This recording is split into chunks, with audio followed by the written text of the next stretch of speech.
নমস্কার। আজকে হেডলাইন্স ত্রিপুরার অন্তরঙ্গ আলাপচারিতে আমাদের সঙ্গে যিনি আছেন তিনি অত্যন্ত অত্যন্ত একজন ডিস্টিংগুইশড পার্সন বলবো, মানে আইনের জগতে সারা ভারতবর্ষে যেখানেই যান মিলন মুখার্জি এক ডাকে সবাই চিনবে। আমরা অত্যন্ত গর্বিত এবং আনন্দিত উনি আজকে আমাদের সঙ্গে এই আলাপচারিতায় জয়েন করেছেন। এটা শুধু হেডলাইন্স ত্রিপুরায় নয়, তার সঙ্গে একযোগে ক্যালকালিং টিভিতে এবং বাংলাদেশের নিউজ ভিশনে প্রচারিত হবে। সারা পৃথিবীর সমস্ত বাঙালি দর্শকরা জানতে পারবেন। আমরা একটু একেবারে অকপট মিলন মুখার্জিকে আমাদের মধ্যে আজকে চাইব।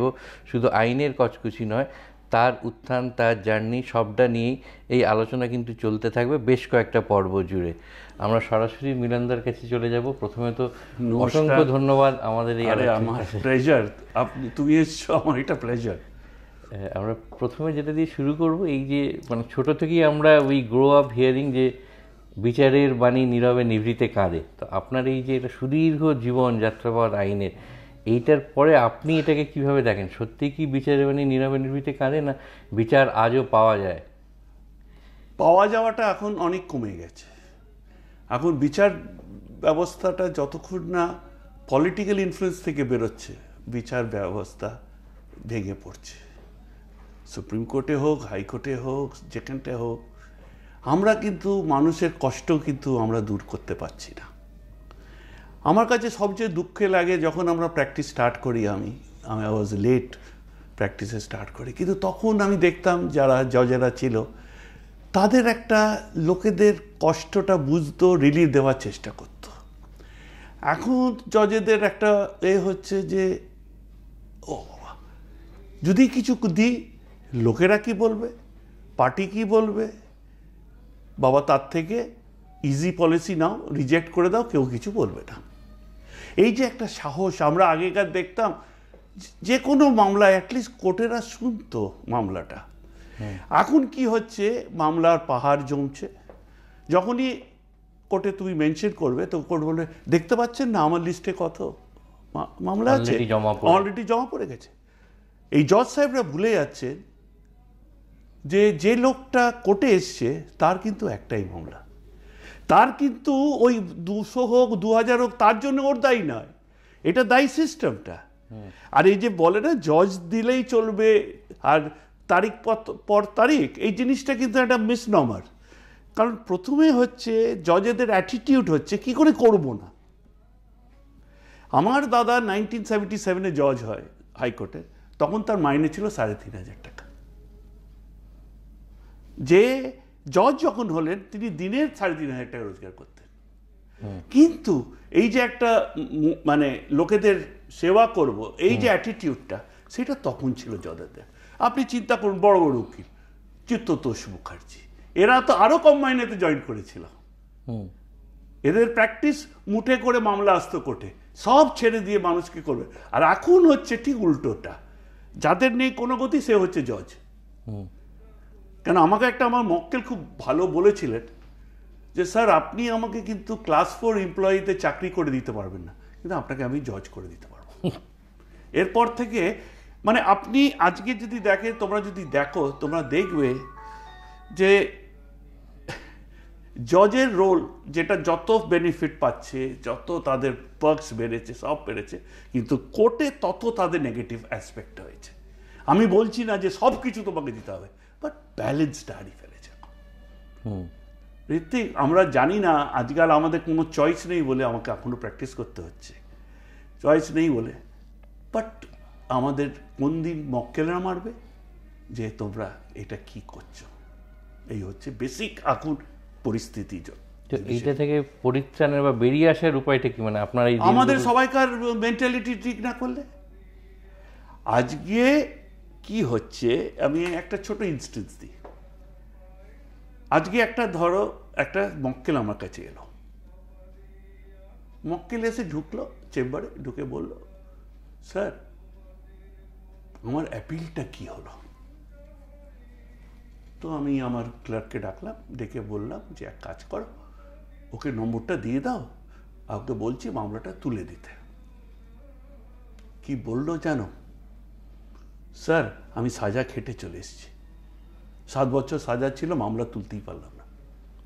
ও যদি আমাকে আজকে করে কি আনসার দেবে? এ হচ্ছে 1 নম্বর।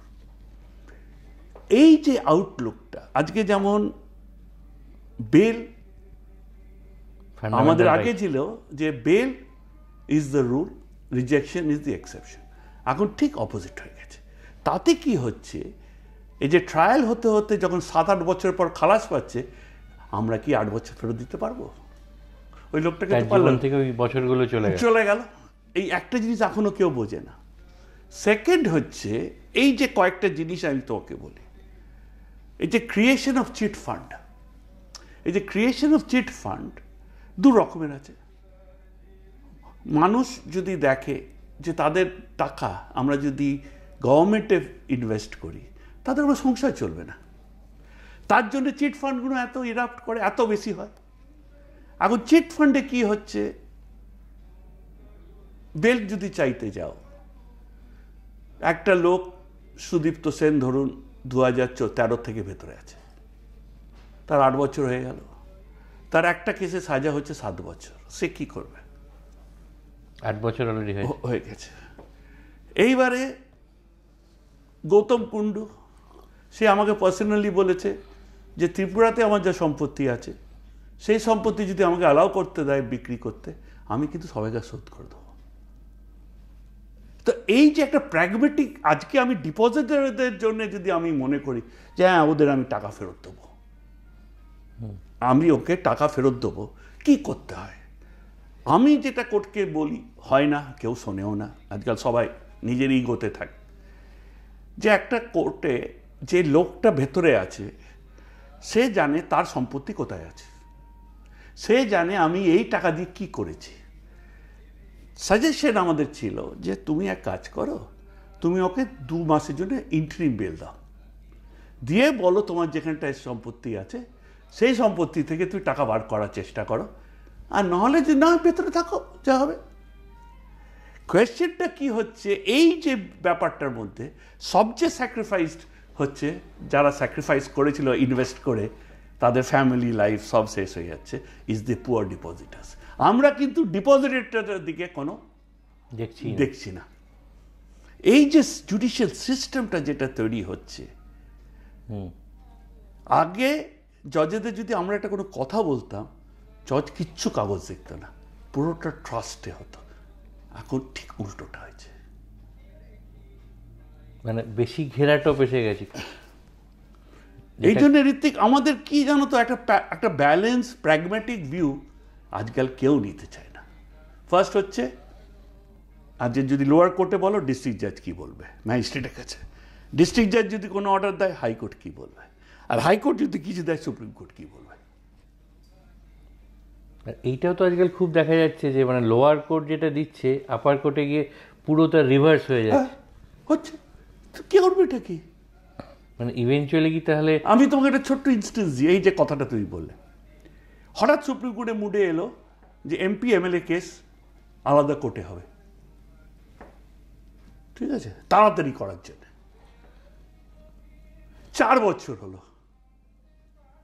এখনো এমপি কোর্টটা অফিসিয়ালি হয়েছে, আগে বারাসাতে ছিল, এখন সল্টলেকে এসছে, কিন্তু কোনো মামলা এখনো পর্যন্ত যায়নি। কি আনসার দেবে তুমি বলো? সল্টলেকে এই যে আজকে একটা কেসে আমি এক্সাম্পল দিচ্ছি, মুকুল রায় আসামি, জগন্নাথ সরকার আসামি, আর যারা জেলে আছে তারাও আসামি। এরা কেউ হাজির হচ্ছে না, এদের জন্য স্পেশাল কোর্টে যাবে, মুকুল আর জগন্নাথ সরকারের জন্য ওরা হাজির হচ্ছে না, এরা জেলে থাকছে 3 বছর ধরে, আর মামলার যাচ্ছে না। তুমি কি বলবে, কাকে বলো? তেমন একটা inherent contradiction. Yes, that's the right word. তো ইভেনচুয়ালি তো তাহলে লোকে বিচার ব্যবস্থার উপর আস্থা হারাবে, মানে এইরকম হারছে তো। ত্রিপুরার কথা তোমাকে বলি, ত্রিপুরাতে জাজমেন্ট দিয়েছে আমার 1.5 বছর পর, কি বলবে? মনে থাকে কাউরের?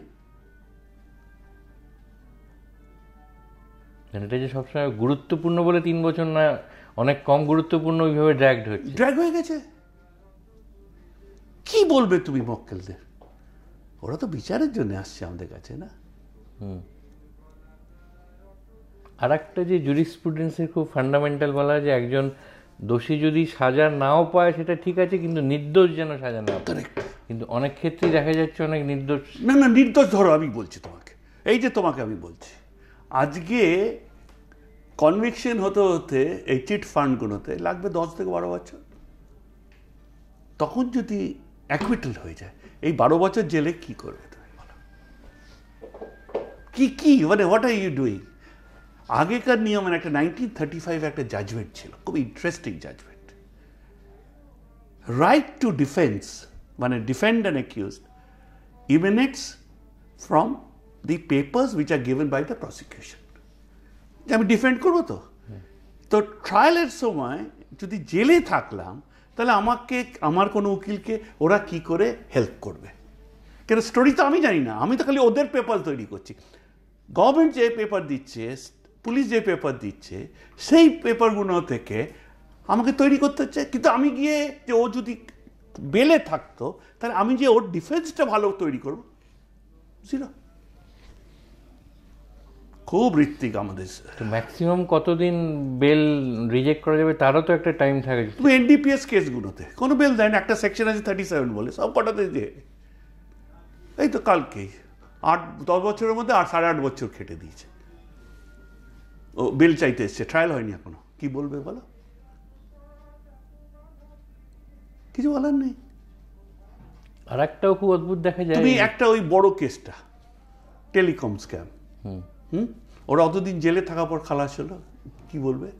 ওই রাজারা, রাজারা, বলো তুমি।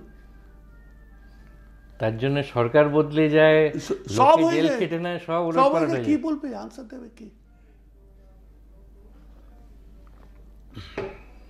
আর একটা হয় মানে বেল পাওয়ার পরে তার কি হচ্ছে, মানে তথাকথিত অভিযুক্ত, সেটা কিন্তু আর জানা যায় না। মানে একবার জিনিস তোমার একটা খুব ইন্টারেস্টিং, সরি ইন্টারাপ্ট করলাম, তোমাকে একটা জিনিস ভুলে যাও। এক ভদ্রলোক নয়ডাতে রেপ কেসে আসামি হয়েছিল, বাঙালি, নয়ডা। রেপ কেসে আসামি হওয়ার পর সে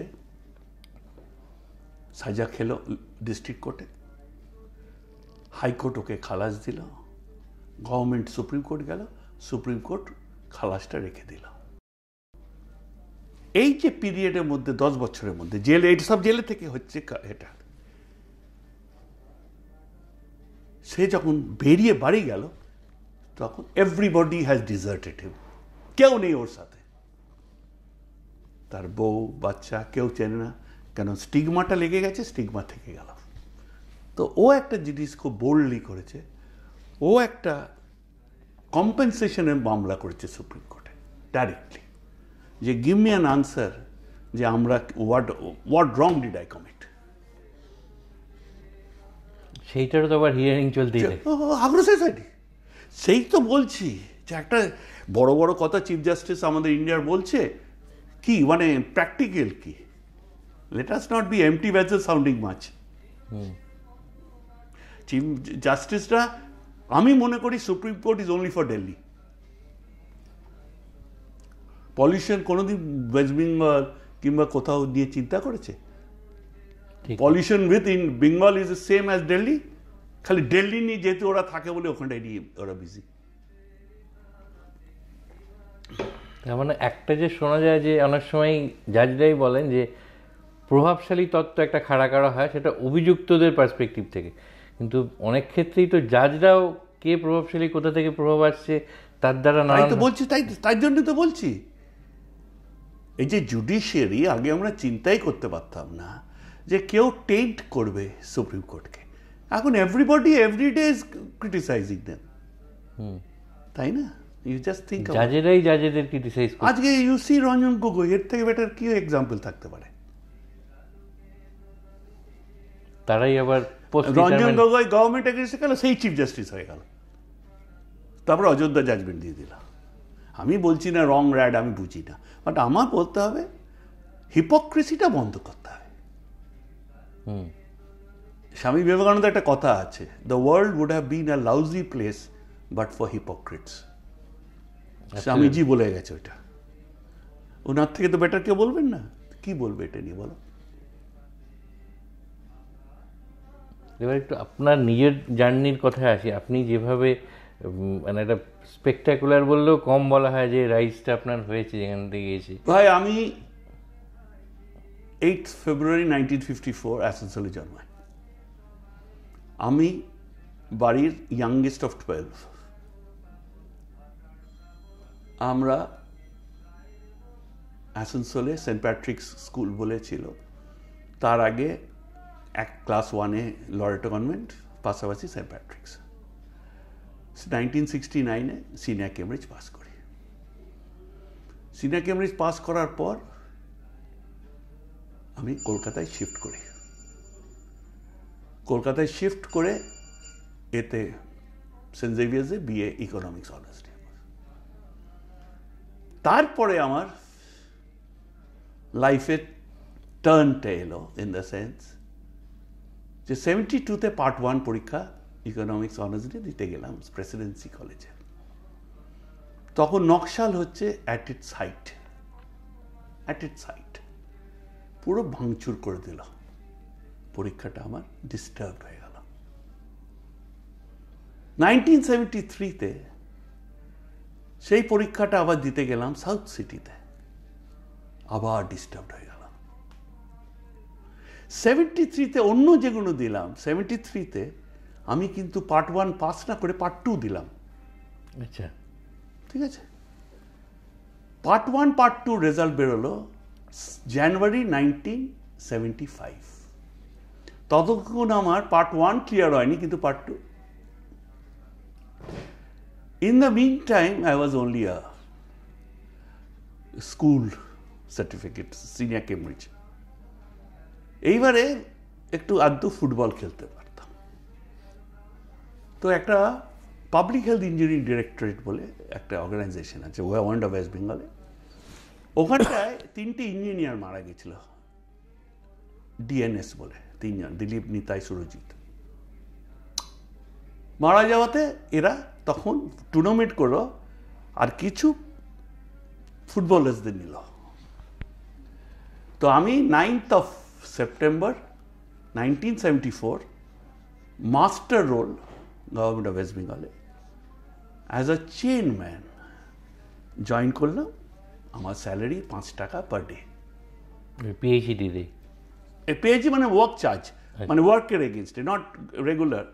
যাই হোক, নো ওয়ার্ক নো পে। হ্যাঁ, 5 টাকা করে হাজিরা গেল। তারপরে টুর্নামেন্ট স্টার্ট হলো, দিয়ে 7 দিন পর ওই মাস্টার, ওই চেয়ারম্যানের পোস্টে আমাদের একটা এতে দিল, schedule of tables of money. সেটাতে তোমার 135 রুপিস বেসিক আপ টু 188, মানে স্কেল আর সব মিলিয়ে আমি হাতে পেতাম 188 রুপিস 35 পয়সা।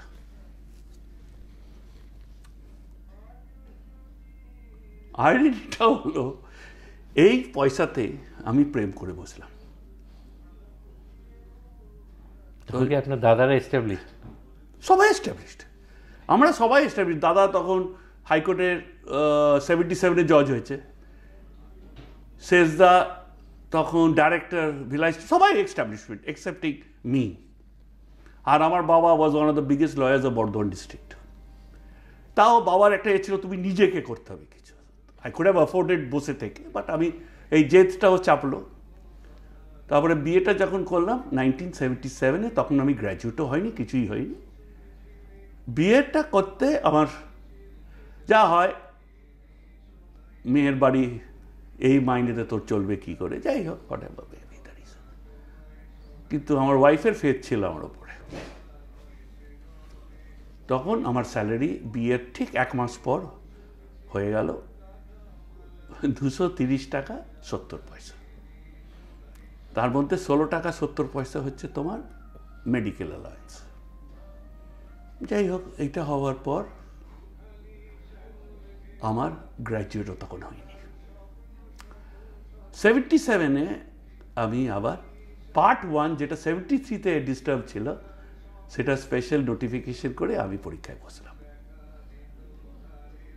পরীক্ষায় বসে তারপরে 13th of December 1978, যেটা গ্র্যাজুয়েট হওয়ার কথা ছিল 73-তে, সেটা আমি 78-এ হলাম।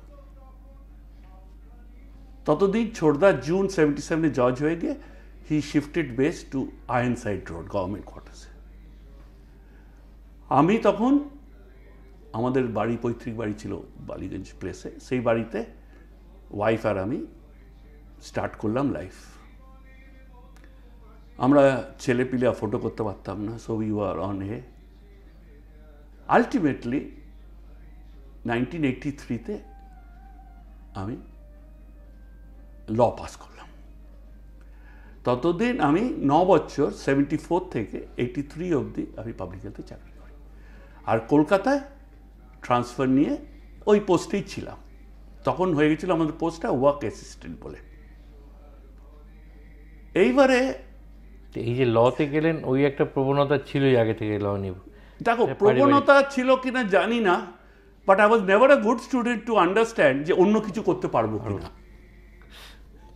কথাটা বুঝতে পারছো? আমার অনেস্টি এটাই, আবার কিছু এসে যায় না যে এত দেখা যাক না পারি কিনা, বাট অন্য কিছু ক্যালিবারও ছিল না যে ইঞ্জিনিয়ারিং করবো, পরীক্ষা পাস করবো, এসব আমার ক্যালিবারের মধ্যে আসে। যাই হোক, কোনো রকমে যোগেশে ভর্তি হলাম। But the turning feature of my life was the dedication of my wife, আমার বউয়ের।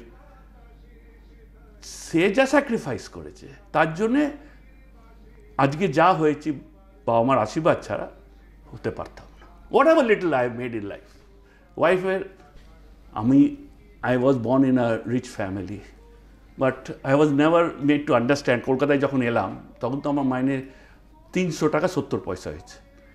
তখন 300 টাকা কী হবে, যতই করি বালিগঞ্জ প্লেসে ভাড়াটা দিতে হতো না, আর খাওয়া দাওয়া সবই আছে। তো এইভাবে তোমার ওয়াইফের আমাকে কোনোদিন বুঝতেও দেয়নি যে কষ্ট হচ্ছে। বাট আলটিমেটলি আমি ওকে বলেছিলাম, যদি কোনো দিন করি তোমার এই sacrifice will not go in vein. আমি চেষ্টা করছি টু কিপ দ্যাট প্রমিস। এরপরে 1983-তে আমি 30th এপ্রিল চাকরি ছাড়লাম। সেটা 6th of June 1983-তে আসানসোলে জয়েন করলাম বার কাউন্সিলে এনরোলমেন্টের পর। 6th of June 83, about 6 years late. এই করতে করতে আসানসোল স্টার্ট করলাম, টুকটাক করতে করতে হঠাৎ ওয়াইফ বললো, চলো let's go to Calcutta, let's take a call.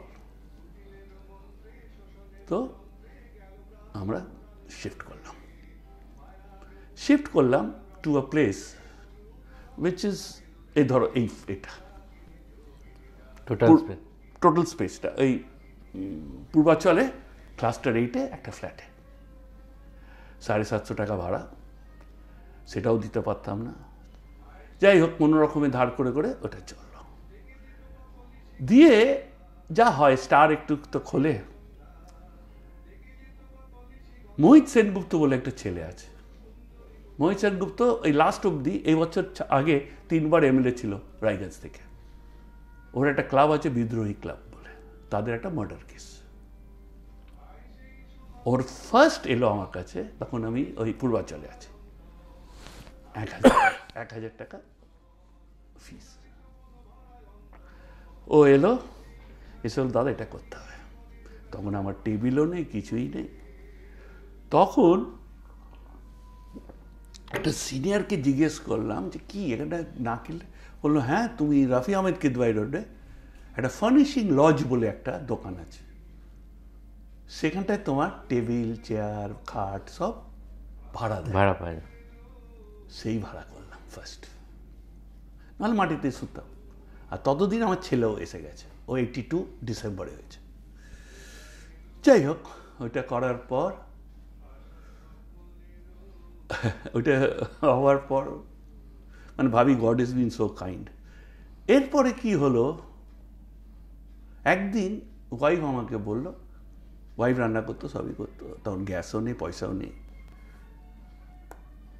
যে আজকে কিন্তু ঠাকুর ঘরে 10 টাকা আছে, রাত্রিরে কি হবে, let us hope for the best. ঠিক আছে, চলো। কেন সব পরে জানলাম সব গয়না বিক্রি করে, আমার লাইফ যেই লিড করতাম সেটা লিড করার জন্য ওয়াইফ সব গয়না ফয়না সব বিক্রি করে দিয়েছিল। যে তুমি অ্যাটলিস্ট শান্তিতে থাকো। এইবারে কি হলো, আমি কি করতাম, তখন স্টেডিয়াম ফেডিয়াম হয়নি, পূর্বাচল দিয়ে বেরোতাম, হেঁটে চলে যেতাম বেলেঘাটা শেখরদার বাড়ি। শেখরদাকে চিনতাম, যখন আমি প্র্যাকটিস করতাম তখন মামলা দিতাম, একদম স্ট্রেট চলে গেলাম শেখরদার বাড়ি।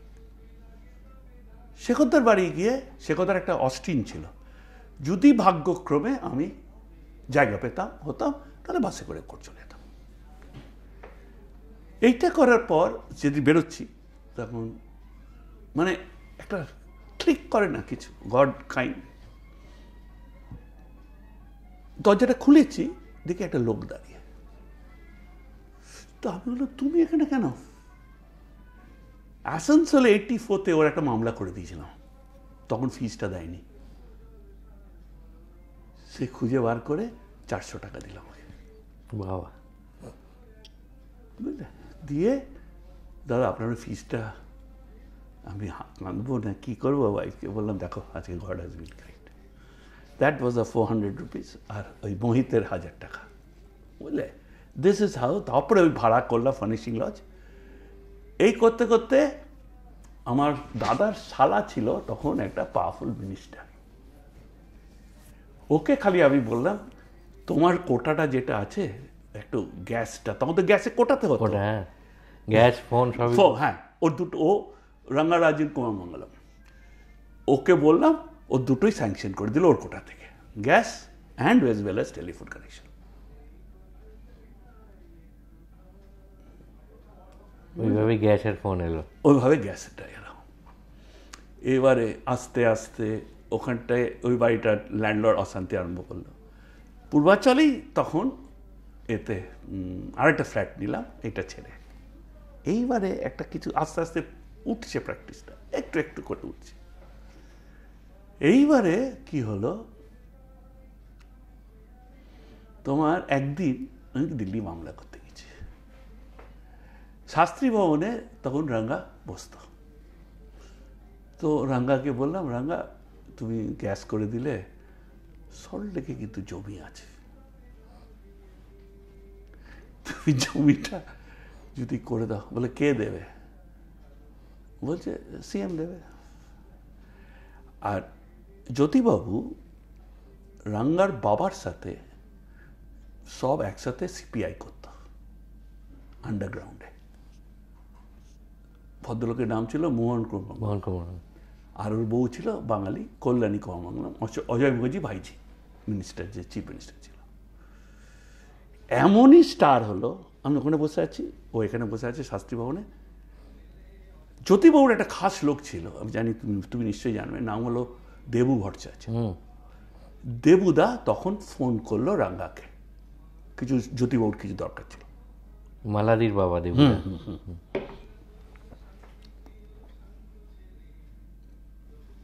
সঙ্গে সঙ্গে ওকে বললো তুমি আমার জমিটা করে দেবে, আমি তোমাকে তোমার কাজ করে দেবো। এইবারে দেবুদা তো ভগবান, কাউ ধরাই যায় না। শুভ দুকিল আমাদের জিপি ছিল, সে চিত্ত, তাকে নিয়ে দেবুদার কাছে যেতে আরম্ভ করলাম। দিয়ে দেবুদা একদিন বলল, জ্যোতিবাবু কালকে দিল্লি যাচ্ছে, তুমি রাঙ্গাকে বলো জ্যোতিবাবুকে নেমন্তন্ন করতে ফর ডিনার। তা আমি ফোন করলাম, ফোন করে বললো ঠিক আছে। দিয়ে রাঙ্গা, ওকে জ্যোতি মামা বলতো, রাঙ্গা ওর বাড়িতে। আর জয়কে দেবুদা বলে দিয়েছিল যে তুমি ফাইলটা নিয়েছিও মিলনের, রাঙ্গার বাড়িতে বসে করে দিলাম, মেবি অ্যালটেড। এইবারে সিপিএম লিডাররা গেল খেপে। তখন সরোজ মুখার্জি ছিল লেফট ফ্রন্ট চেয়ারম্যান, বলাইবাবু, দিলীপ গুপ্ত, নিশিত অধিকারী, যত বড় বড় লিডার। মিলন কি করে জমি পেল? তখন সরোজবাবু বলেছে আমরা কিছু বলিনি, তোমাদের গ্রিভিয়েন্স থাকে তুমি জ্যোতিবাবুর কাছে যাও, সে সাহস তো নেই কাউরির। তারপরে কি হলো, আমার এগেনস্টে রিট ফাইল করলো সুপ্রিম কোর্টে। বুঝলে, ওই জমিটা নিয়ে, ওই জমিটা নিয়ে, এই জমিটা নিয়ে। এদিকে আমার জমি অ্যালটমেন্ট বন্ধ করে দিল অন আ স্কোর দ্যাট আমার কলকাতাতে অনেক প্রপার্টি আছে। তো আমি তখন কৃষ্ণমূর্তি ছিল হোম সেক্রেটারি, বুঝলে, সবাই তখন একটা প্যাক্ট করলো আমাকে বাঁশ দেওয়ার জন্য। ঠিক আছে, ততক্ষণ আপনার মানে পেশাটা বেশ বাড়তে শুরু করে। হ্যাঁ, তখন উন্নতি হচ্ছে আস্তে আস্তে। এইবারে কি করলো, আমি অ্যাফিডেভিট করে বলে দিলাম যে আমার যদি ইন্ডিয়াতে কেন ওয়েস্ট বেঙ্গলও কোথাও একটা প্রপার্টি থাকে আমি জমি নেব না। 3 মাস ইনভেস্টিগেশন করলো, তারপরে আমার অ্যালটমেন্ট করলো। অ্যালটমেন্ট যখন করলো তখন তো এখানটাতে শিয়ালরা থাকে, কেন দিস প্লটস অ্যাকচুয়ালি ওয়াজ 6 কাটা প্লটস জজেদের জন্য, বাংলো হবে বলে, কোনো জজ আসতে চাইল না। তখন আমাদের কেটে দেখবে লম্বা হয়ে যাবে। আমি যেদিনই অ্যালটেম হলো তারপরে 9 মাসের মধ্যে I completed the house, because I didn't want to take a risk. কেন আমি একা, আর কেউ নেই। কেন আমারটা দেখে সুরঞ্জন পরে করলো, আমার বাউন্ডারি ফলস হয়ে যাওয়ার পর সুরঞ্জন এলো। আর কি করলাম, তখনও তো কমপ্লিট হয়নি, এমনিতে ফ্লোরটা করেছি। এই গ্রাউন্ড ফ্লোরের জন্যে সিসি তখন দিলীপ গুপ্ত আমাকে খুব ভালোবাসতে আরম্ভ করলো। আমার তখন বাড়ি হয়ে গেছে, তখনও চলছে মামলা। আলটিমেটলি ভগবতীদাটা রিজেক্ট হলো, আর আমাদের অনেকের ছিল, সবকটা অ্যালাউড হয়ে গেল, মানে we are allowed to keep this property. So এইভাবে God has been so kind to us. আস্তে আস্তে তোমাদের বাবা মার আশীর্বাদে হোক, ওয়াইফের স্যাক্রিফাইসের জন্য হোক, মানে এত বড় আইনজীবীকেও একটা নিজের জীবনে একটা এত বড় আইনি প্রক্রিয়ার মধ্যে দিয়ে যেতে হচ্ছে শুধু একটা নিজের বাড়ির জন্য। আমাদের এই আড্ডাটা, এই আলাপচারিতা তো চলবেই। আমি শুধু একটা বলবো, কিছুদিন আগে প্রায় ওই বিড়ালের ভাগ্যে শিখে ছিঁড়ে যাওয়ার মতো স্টিল এবং মেটাল জার্নালিজমের জন্য একটা অ্যাওয়ার্ড পেলাম। সেখানে আমি এটা নিতে গিয়ে বলেছিলাম, আপনার এক দাদার কথা উল্লেখ করেছিলাম যে আমাদের, আমি জানি না এখনকার জেনারেশনের যারা জার্নালিস্ট হচ্ছে তারা ওই সুযোগ পায় কি না, কিন্তু আমরা সেদিক থেকে ভাগ্যবান যে আমরা যখন রিপোর্টিং করছি প্রথম দিকে, মানে এমন কিছু মানুষদের পেয়েছি। বলতে গিয়ে আপনার দাদার কথা বলেছিলাম যে আমরা সামনে বসে থাকতাম, আমরা শুনতাম এবং শিখতাম স্টিল ইন্ডাস্ট্রিতে কি, সেখানে কি হয়। এটা কিন্তু এখনকার লোকেরা, এবং আমি দেখেছি অনেক সময় তারাই সব জানে, তারা জানতে চায় না। তো আমি যেহেতু আপনি ওইরকম একটা পরিবার থেকে এসেছেন, আমাদের পরবর্তী পর্যায়ে আমি যেটা জানতে চাইবো বা আগ্রহ থাকবে যে আমরা অন্য থেকে এসে, ধরুন আপনার এক দাদার থেকে অনেক কিছু শিখেছি এবং এনলাইটেন্ড হয়েছি, তো আপনি কতটা পারিবারিক দিক থেকে এইভাবে এনলাইটেন্ড হয়েছেন এটা আমাদের পরবর্তী এপিসোডে আমরা। আর আজকের এই আলাপচারিতে জয়েন করার জন্য অসংখ্য অসংখ্য ধন্যবাদ। নমস্কার। নমস্কার।